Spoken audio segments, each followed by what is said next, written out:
The day Mark returned to the small, windswept town of Willow Creek, the sky was a bruised grey, mirroring the unease in Martha's heart. He arrived in a gleaming black SUV, a stark contrast to the worn-down farmhouse she had called home for 80 years. Mark, her only son, was now a titan of industry, a man whose net worth was a number she couldn't even grasp. He held a promise in his hands, a glittering city life filled with luxury, doctors, and all the comfort money could buy. "Mum, you deserve more than this," he'd said, his voice a polished charm offensive. "Sell this old place. Come live with me. I'll take care of everything." Martha looked around her home, at the crooked porch she'd sat on every morning, at the sprawling fields her late husband had worked. The idea of leaving was a sorrowful ache, but the thought of a secure future for her son and herself was a gentle persuasion. She signed the papers, the ink a final, irreversible statement. The journey to the city was long, the passing landscapes a blur of what-ifs and unspoken doubts. When they finally arrived, it wasn't to Mark's luxurious penthouse. Instead, they drove for another hour, the city lights fading into a desolate rural gloom. Mark pulled up to a dilapidated cabin, its windows dark and empty. "This is your new home, Mom," he said, the politeness gone from his voice. The air grew cold. "I have commitments. I'll send you money. I promise to visit." The lies were thin, and the truth, cold and cruel, settled over Martha like a heavy shroud. Her heart, once so full of a mother's trust, shattered. He had sold her home, taken her life savings, and left her in a forgotten corner of the world. It wasn't a gift, it was a ruthless transaction. What do you think of Mark's actions? Were you shocked by his betrayal? Share your thoughts in the comments below. Days turned into weeks, and the solitude of the cabin was a physical weight. The promised calls never came, and the occasional envelope of cash was barely enough for the bare necessities. Martha was alone. The silence was louder than any storm, broken only by the whispers of her own sorrow. One evening, as the rain drummed against the tin roof, she thought about her life, the love she'd shared, the son she'd raised. She thought of her late husband's hands, strong and calloused from a lifetime of hard work. That memory brought with it not despair, but a quiet strength. The rage and pain had been replaced by a fierce resolve. Mark had tried to erase her, but he had underestimated the woman he was dealing with. He had taken her home, her money, but he had failed to extinguish her spirit. Thank you so much for staying with us so far. The story is just beginning, and we promise you that the most unbelievable parts are still to come. The morning after her realization, Martha found a figure standing on her porch, a woman with warm eyes and a basket of fresh-baked bread. Sarah, a local who lived on the next farm over, had noticed the new, unfamiliar car leaving the old cabin and felt a prickle of concern. She had seen the solitary figure of an old woman through the window and felt compelled to check on her. Sarah's visit was a lifeline. She didn't ask questions, didn't pry into Martha's past. She simply offered companionship, a shared pot of tea, and a compassionate ear. She spoke of the town, the changing seasons, and the simple joys of a quiet life. For the first time in weeks, Martha felt a genuine connection, a gentle reminder that not all of humanity was like her son. As the days blended into weeks, a new, more insidious challenge emerged. Martha, once sharp and meticulous, began to forget things. She would misplace her keys, struggle to recall a word, or forget what day it was. The signs were subtle at first, a faint flicker of a troubled mind. Sarah, with her kind and observant nature, noticed it and grew concerned. She would gently guide Martha, remind her of their conversations, and try to keep her mind active. Martha, aware of her own fading memory, felt a fresh wave of fear. How could she fight her son's betrayal when her own mind was turning against her? It was a cruel irony, a mind full of memories of a broken past, now struggling to hold on to the present. On a particularly cold and rainy afternoon, Sarah suggested they clear out the cabin's small, dusty attic. It was a chore to occupy Martha's mind and keep her engaged. As they sifted through forgotten relics, they found a small, worn wooden chest hidden beneath a stack of old quilts. It wasn't locked, and inside, tucked beneath some faded photographs, was a portfolio of old, meticulously hand-drawn architectural plans. The plans were for a massive, intricate building, a grand theatre, a forgotten blueprint signed with a name Martha recognized immediately. Her late husband, Arthur. He had been an artist, a dreamer, but had never spoken of anything so grand. Attached was a detailed will, a document that stated that the land they had lived on was his family's, and the plans for the Grand Theatre were meant to be his family's legacy. A family secret, one that had been lost for a lifetime. The old chest held more than just papers. It held a forgotten dream. Sarah carefully unrolled the delicate architectural plans, and a gasp escaped Martha's lips. On the blueprints, in her husband Arthur's distinctive, elegant handwriting, was the title, The Willow Creek Grand Theatre. The drawings were breathtaking, a masterpiece of classical design and heartfelt passion. Arthur had never been a man of grand gestures. His life was one of quiet dignity and hard work on the land. To discover this hidden ambition, this secret legacy, was like meeting a part of him she never knew. Beneath the plans was a formal will, notarized and dated just a month before his passing. It explicitly stated that the same land Mark had callously dismissed as worthless and sold for a pittance, was not just farmland. It was designated to be a site for a charitable trust, a foundation to build this theatre for the community. Arthur had been a silent philanthropist, a man with a vision that had been buried by time and his son's greed. Martha held the brittle paper, the ink a faded testament to her husband's secret love for his community. Tears streamed down her face, not of sorrow, but of a profound new kind of grief for the future that had been stolen, and a glimmer of a powerful resolve. The discovery of the will changed everything. Sarah, her compassion now mixed with a fierce sense of justice, insisted they take the documents to a lawyer in the nearest town. The lawyer, a meticulous woman named Eleanor Vance, specialized in property law.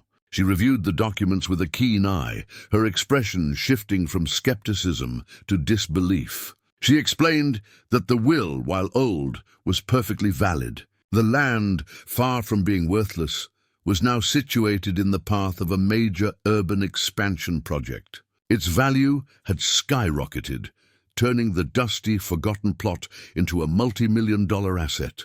The will mandated that the sale of the land should fund the Arthur Stone Foundation to build the theatre. Mark, in his rush to sell, had not only defrauded his mother, but had illegally sold land that was legally a charitable trust.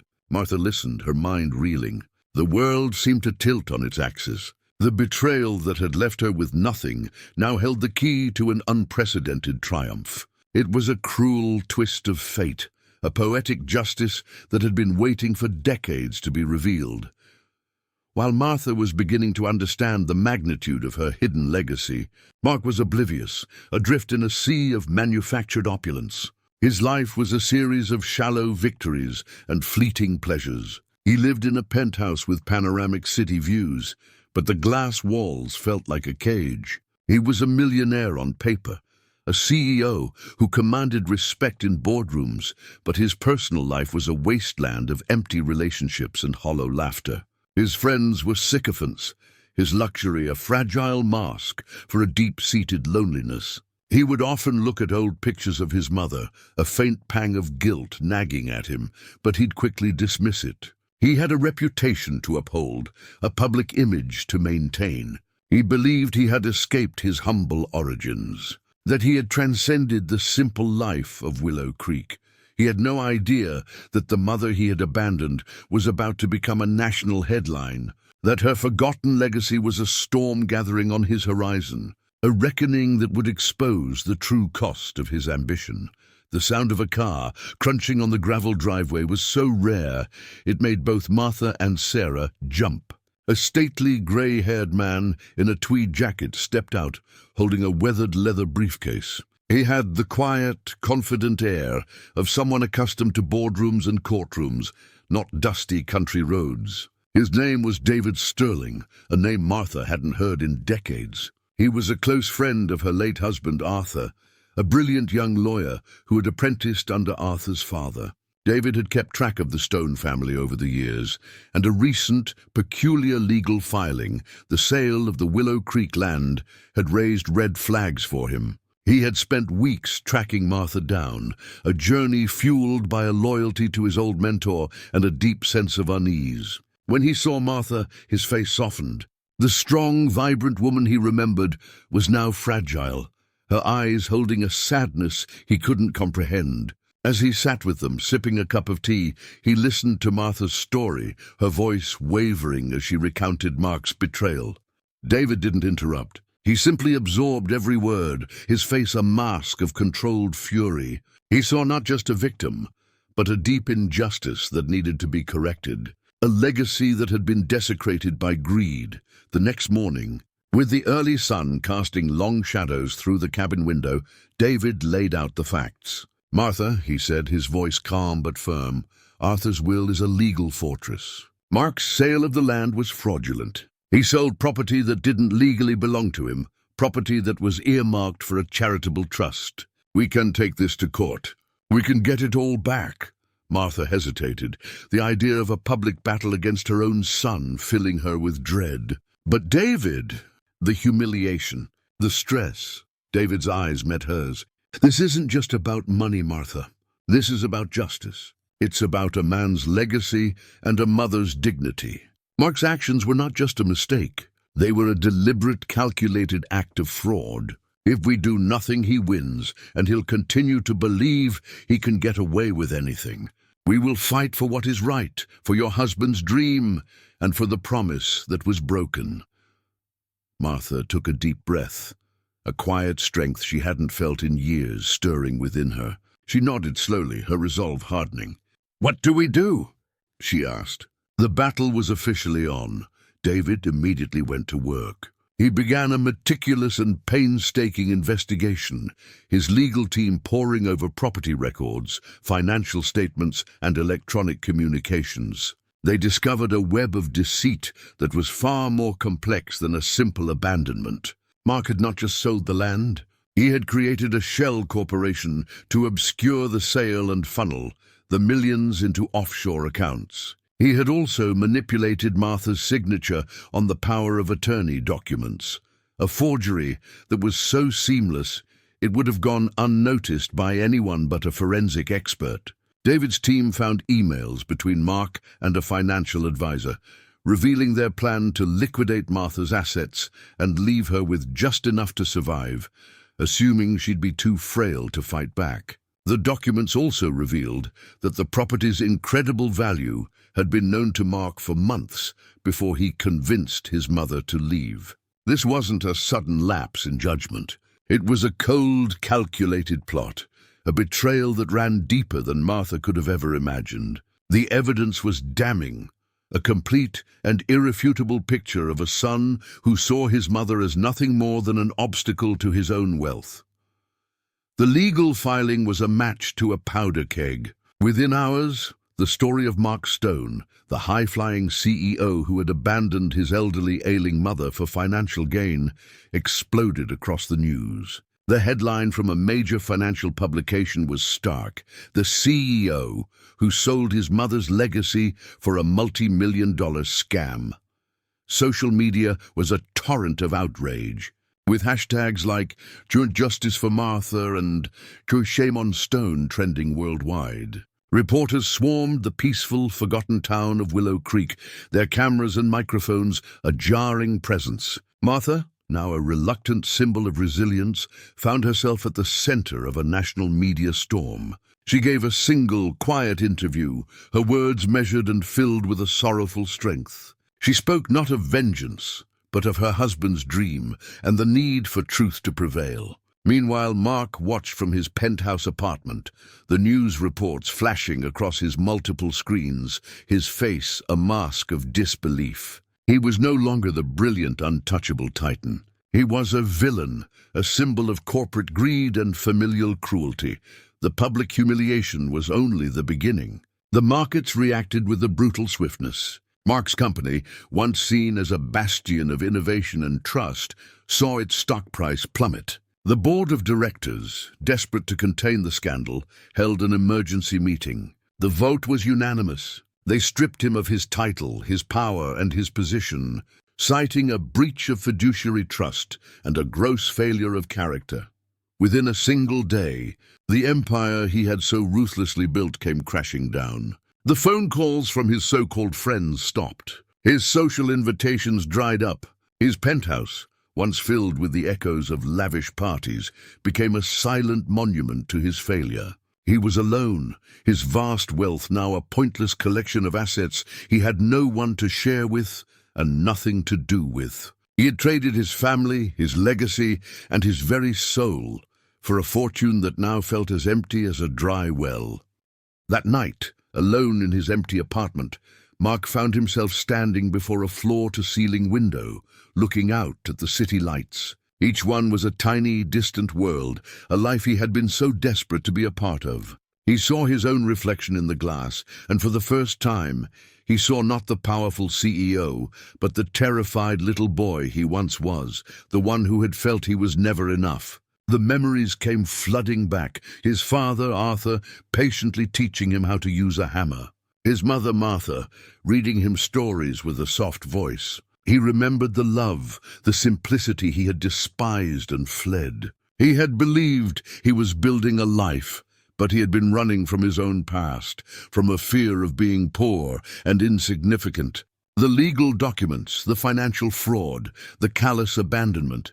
It was all a desperate attempt to prove something, to fill a void that could never be filled with money. The tears came then, hot and stinging, a torrent of grief for the son he had betrayed and the man he had failed to become. The confession wasn't to a court or a journalist. It was, to himself, a heartbreaking admission of a life built on a foundation of lies. Peço desculpas. Você está absolutamente certo. Reconheço que não atendi ao seu pedido de estender os capítulos de forma adequada nas últimas entregas. Refiz os capítulos 16, 17 e 18, tornando-os substancialmente mais longos e detalhados. Meu objetivo é garantir que a história atinja a contagem de palavras que você precisa e me dedicarei a isso daqui para frente. The late afternoon sun cast long, gentle shadows as the car carrying Martha and David Sterling pulled into the heart of Willow Creek. The scene was a breathtaking mosaic of a community united. The main street, normally quiet and sleepy, was a vibrant river of humanity. Hundreds of people, farmers in their weathered overalls, mothers with children perched on their shoulders, elderly couples holding hands, lined the road. A massive, hand-painted banner stretched across the town's archway, its letters bold and loving. "Welcome home, Martha." The air was alive with the sound of cheers and applause, a sound so full of genuine affection, it brought a lump to Martha's throat. David, noticing her emotion, smiled softly. "They've been waiting all day," he said. "Your story." "It's become their story, too." Stepping out of the car, Martha was met with a chorus of "Welcome home." A young girl ran up to her, holding a single perfect wildflower. The town baker, a kind woman named Eleanor, hurried forward, her face creased with a warm, joyful smile. "We were so worried, Martha," she whispered, her voice thick with emotion, "but we knew you were a fighter." Martha found herself wrapped in a series of embraces, each one a testament to the community she had quietly lived among for a lifetime. Her gaze settled on her old farmhouse, the one she had sold under duress. Now the paint seemed brighter, the porch a little straighter. It was the same house, but it felt new, infused with the collective love of a town that had refused to let her be forgotten. The grand return was not a moment of legal victory, but of human connection, a profound validation that her life and her story mattered. The legal proceedings were moving forward, but for Martha, the most important battle was an internal one. One evening, after the last of the well-wishers had gone home, she sat alone at her old oak writing desk. The room was silent, save for the soft ticking of the grandfather clock. She chose a piece of her finest stationery and began to write. It was a letter to her son, Mark.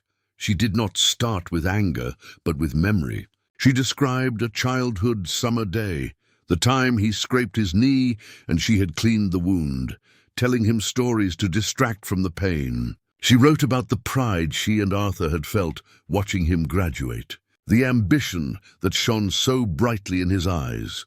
"Mark," she wrote, her pen moving with a quiet certainty, "I have spent many sleepless nights thinking about what you did. I could have let the anger consume me, let it turn my heart to stone. But that would not be the legacy your father would have wanted for me. He built his dreams with love, not with resentment." She went on to describe the rediscovered will, the theatre plans, and the overwhelming kindness of her neighbors. "They have shown me that a family is not just blood. It is the people who stand with you when you have nothing left. It is in their embrace that I have found peace." The final words were the hardest to write, but also the most freeing. "I am not writing this for you to feel guilt or to change your life. I'm writing it for me, to set my own heart free. The law will have its say, but my heart has already reached its verdict. I forgive you, my son, and I pray that one day you will find the path back to the man you were meant to be." She folded the letter, sealed it, and placed it in an envelope, a silent, profound act that felt more powerful than any public statement. The restoration of Martha's home became a town-wide project, a symbol of their collective love. The old weathered farmhouse, once on the verge of ruin, was brought back to life by dozens of volunteer hands. The team of retired carpenters, led by an old friend named Bob, worked tirelessly. "This isn't work," Bob said one afternoon, as he hammered a new shingle into place. "It's an honor. It's for Arthur's sake, and for yours, Martha." Teenagers from the high school art class volunteered to repaint the interior, choosing colors that brought light and warmth back into the old rooms. The local gardening club descended on her yard, turning the overgrown weeds into a vibrant tapestry of flowers and vegetables. Every day brought a new act of kindness. The farmer next door brought over a basket of fresh eggs and bread. A young woman who had seen Martha's story online traveled from the next state over just to sit on her porch and talk. Martha, in turn, became the heart of the home once more. She would sit on her newly painted porch, a glass of iced tea in hand, listening to the stories of her neighbors. She offered advice, wisdom, and a simple sense of belonging. Her life had been stripped down to its bare essentials, but what had emerged was a profound connection to her community. She wasn't defined by the betrayal of one man, but by the kindness of many. Her story became a legend whispered in the town, a story of a woman who lost everything, only to find that true wealth was not in bank accounts or grand houses, but in the unwavering love of the people around her. It was a lesson for everyone, and Martha, in her quiet, dignified way, became the teacher. With the legal battle finally settling and the deeds to the land returned to her name, Martha's first act was to honor her husband's dream. She established the Arthur Stone Foundation, a charitable trust funded by the now enormous value of the land Mark had so callously sold. The foundation's sole purpose was to build the Willow Creek Grand Theater. It wasn't a project but a mission, and every step was taken with immense care and reverence. Martha became its quiet, unwavering leader. She hired a team of local architects and builders, presenting them with her husband's original, beautifully detailed blueprints. They were in awe, and together they worked to blend Arthur's timeless vision with modern, accessible design. The groundbreaking ceremony was a communal event, drawing people from all over the state. Children released balloons, a local choir sang, and Martha, shovel in hand, was a picture of serene purpose. The construction began slowly at first, but soon the skeletal structure of the theater began to rise from the ground, a breathtaking testament to a dream that had lain dormant for decades. Each steel beam, each poured foundation was a direct contradiction to Mark's betrayal. This was a building born not of greed, but of community, a physical embodiment of triumph over loss. Martha would visit the site every day, watching the progress, her heart swelling with a bittersweet joy.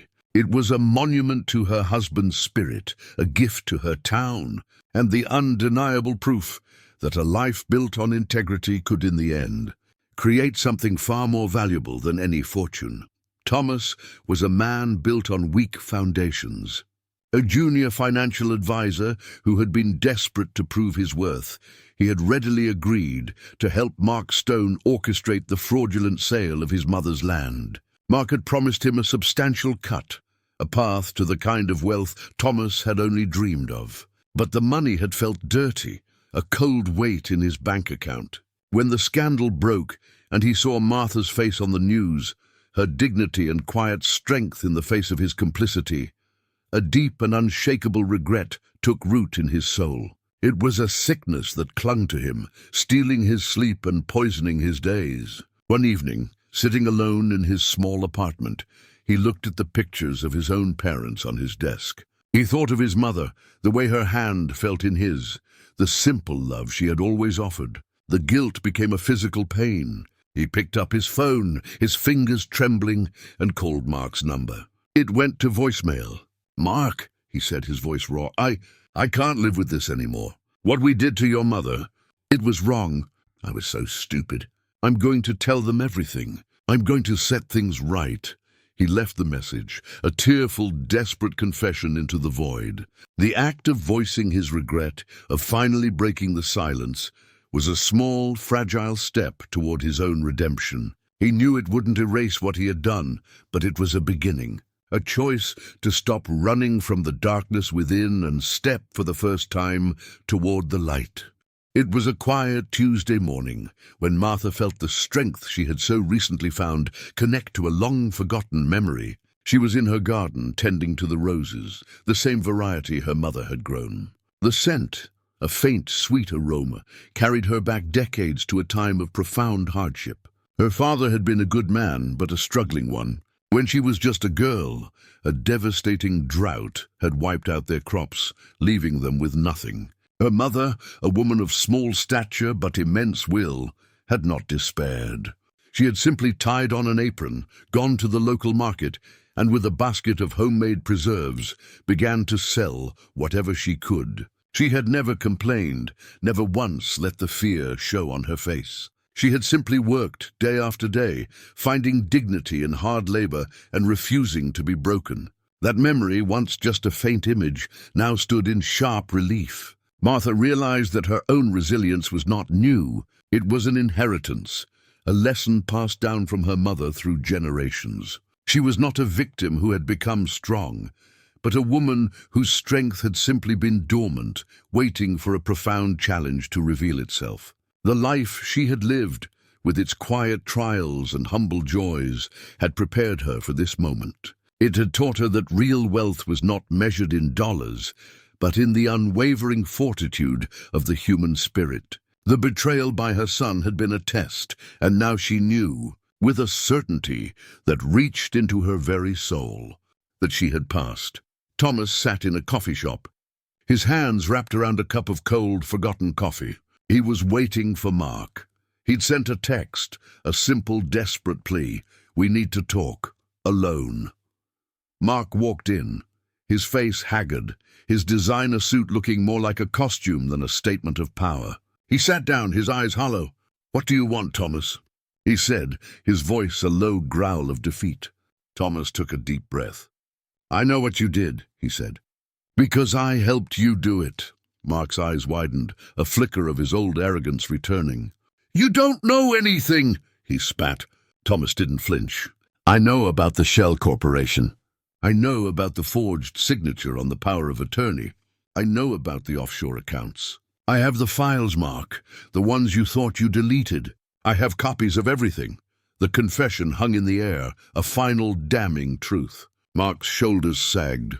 "Why?" he whispered. "Why tell me?" Thomas leaned forward, his voice a quiet plea. "Because I can't live with the guilt. I saw your mother's face on the news, Mark. She has a kindness in her eyes that made me sick to my stomach, knowing what we did to her. We both destroyed her life for money that's become a curse. For the next hour, a raw, painful conversation unfolded. Thomas recounted the details of their deception, his voice cracking with regret. Mark listened, a mirror to his own sins staring back at him. He saw the truth, not just the financial fraud, but the moral bankruptcy. "What do we do?" Mark finally asked, the question an admission of his helplessness. "We go to David Sterling," Thomas said. "We give him everything. We confess. We tell the full story. We make sure your mother wins, and we face the consequences together. It's the only way we can ever hope to have a life again." Mark looked at his former accomplice, a man he had used and discarded, now his only lifeline. He saw a mirror of his own brokenness, and in that moment, an unexpected alliance was forged, not of greed, but of a shared, desperate need for redemption. The meeting was arranged for a quiet, misty afternoon at Martha's restored farmhouse. Mark, dressed in a simple suit and tie, arrived with David Sterling and Thomas. The porch, now a cheerful blue, was bathed in the soft glow of a single lamp. Martha met them at the door, her face a serene mask, her eyes holding the wisdom of 1,000 storms. Mark's heart hammered against his ribs. He saw the woman he had betrayed, her strength a physical presence in the room. He sat across from her at the kitchen table, the air thick with unspoken history. He opened his mouth, but no words came. "Mark," Martha said softly, her voice a gentle command, "just tell me the truth." And so he did. He spoke for an hour, his voice choked with emotion, of his lifelong fear of poverty, of his father's dreams that he felt he could never live up to, of his belief that wealth was the only measure of a man's worth. He confessed to every lie, every manipulation, every moment he had chosen money over family. He described the emptiness of his luxurious life, the loneliness that had been his constant companion. He broke down, tears streaming silently down his face, a raw public display of a man utterly destroyed by his own choices. "Mom," he sobbed, "I'm so sorry. I sold everything that mattered for nothing." Martha listened, her expression unchanging. When he finished, she reached across the table and placed her hand over his. "Mark," she said, her voice a balm to his shattered soul, "I have already forgiven you, long before you ever asked."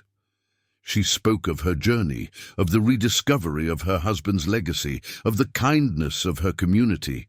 She told him about the letter she had written. "The victory I have won," she said, "was not over you but over the pain. The real triumph is finding a way to rebuild, not just houses, but lives. Our family, our trust, they were broken, but they are not beyond repair."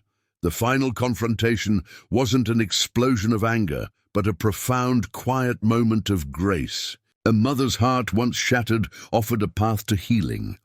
The legal proceedings moved swiftly after Mark and Thomas provided their full confession and evidence. Mark's fortune was almost entirely returned, and the funds for the Arthur Stone Foundation were secured. But the real work was not in a courtroom. It was in the small, quiet moments that followed. Mark did not immediately move back into his mother's life. He began by volunteering at the construction site of the community theater, working with his hands for the first time in decades. He learned to mix cement, to carry lumber, to follow the instructions of the same carpenters his mother now called her friends. One afternoon, he sat on a paint bucket, eating a humble sandwich, and an old neighbor named Bob sat beside him. "Your father would have been proud of this," Bob said, gesturing to the rising theater. Mark swallowed hard, a lump in his throat. Slowly, carefully, Martha began to welcome him back. It was not a grand reunion, but a series of small, tentative steps. She would bring him a thermos of hot coffee in the morning at the worksite. They would sit on the porch in the evening, talking about everything and nothing. The conversations were still difficult, sometimes filled with a painful silence, but they were a start. Mark spoke of his loneliness, of his fear, and of his deep, burning regret. Martha listened without judgment, her silence often more comforting than words. He was no longer the ruthless CEO. He was just a son, broken and in need of healing. And she was just a mother, offering a love that was stronger than any betrayal. The family, once shattered by a single act of greed, was slowly, painstakingly being rebuilt. not with money or power, but with forgiveness, hard work, and the quiet, unwavering promise of a new beginning. The grand opening of the Arthur Stone Grand Theatre was an event that transformed Willow Creek. It was a clear, crisp evening, the air filled with the quiet murmur of a proud community. The theatre, a magnificent structure built from stone and glass, rose from the land like a monument to a forgotten dream. The entrance was bustling with people, their faces lit with a shared sense of joy. The atmosphere was one of celebration, a living, breathing testament to what could be built from the ashes of betrayal. Martha, dressed in a simple, elegant gown, stood at the podium. She looked out at the faces of her neighbors, her friends, and at her son Mark, who stood humbly at the back of the crowd. Her voice, soft yet firm, carried through the hushed silence. My husband Arthur was a quiet man. He never spoke of his grandest dream, but he carried it in his heart. This theatre is his legacy, but it is also a legacy of resilience. It is a testament to the fact that when one person's spirit is broken, a community can come together to lift it up. She paused, her eyes welling up with tears of gratitude. This building is a gift from Arthur, but the true gift was given to me by all of you. The applause that followed was not just for the building, but for her unwavering strength. Later, as the first play began, a quiet hush fell over the audience. Mark stood in the back, watching his mother's face in the soft glow of the stage lights. He saw the pride, the peace, and the profound sense of belonging that she had found. He understood then that the wealth he had so desperately chased had no value compared to the true richness of a life filled with purpose and connection. His own role, now as a humble volunteer, was not a punishment but a privilege. He had found a new kind of meaning, one that was built not on taking, but on giving. The months that followed the theatre's opening were a quiet, peaceful epilogue to a tumultuous story. Mark continued to work with his hands, finding a satisfying rhythm in the honest labor of building and creating. He had a small apartment in town now, a simple place he made a home.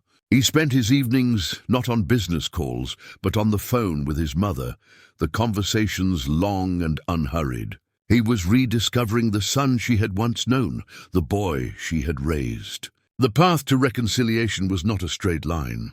It was a winding road of small apologies and tentative smiles, a slow and painstaking rebuilding of a family's trust. Martha found a serene contentment in her restored home. She would sit on her porch, her hand now resting on the hand of her son, watching the world go by. Her life had come full circle. She had lost everything and gained so much more.